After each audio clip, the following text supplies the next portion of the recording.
Hey guys, it's Mahoney from The Prepared Performer, and we are here for another Quick Tip Tuesday. First of all, really quick, I just want to say this is the first video that I'm shooting in the new Performance Power Studio. I'm so excited. Check out thepreparedperformer.com/studioscope if you want to see this periscope tour of the whole place and any of my other periscopes that I've done recently, because I've been using a cool service that allows them to be collected together. But I want to get right to this quick tip because I love it and it's goofy and weird and I think you're going to love it. So it started off as a party trick that my friend Tessa White taught me, and then I ended up adding it to my resume under special skills. But I realized while working with my students that it's actually super helpful for working on your high belt. So a lot of times when we belt really high, we bring so much weight up and we try and push the sound out of our mouth that it gets like, and we start to get that choking feeling and it's not nice.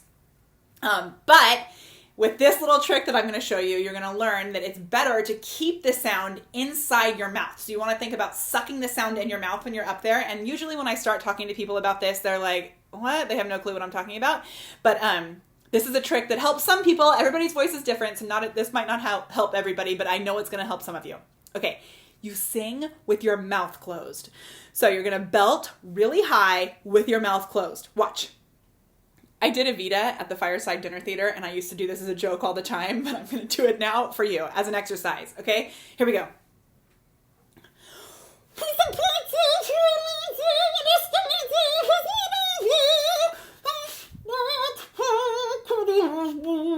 And if it's a little hard to do. Okay, so when you're using that sound, what I'm doing is I'm blowing up my cheeks really big, like, but it's also causing me to support from my stomach because I'm not just like splatting it everywhere.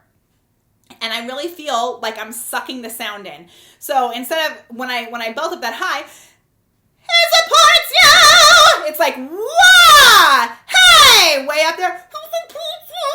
Instead of, hey! Like bringing stuff from here. They both sound kind of crazy actually, but you don't want to bring the weight. I'm not going to do a bad version, but you don't want to bring the weight up there.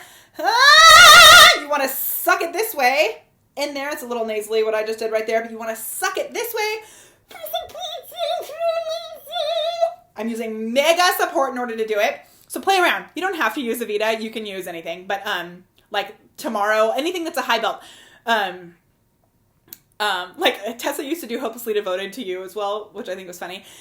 But anything that's a high belt, try singing it with your mouth closed, really big space, but you're going to close the front of your mouth so you're not like splatting it out everywhere. So you're going to get a really big space. I also like to say, it's a really good trick. Okay, so if anything, it's going to be fun for you to put on your resume saying, once you master it, saying that you can sing with your mouth closed under special skills. I've definitely had people ask me about it. It started a great conversation piece. But if you're having a hard time getting those high belt if your high belt is too heavy and you're pushing the sound out of your mouth, this could help you to really suck it in there and get it right in the pocket. Yeah? Try it and let me know what you think. All right, see you next week. Bye.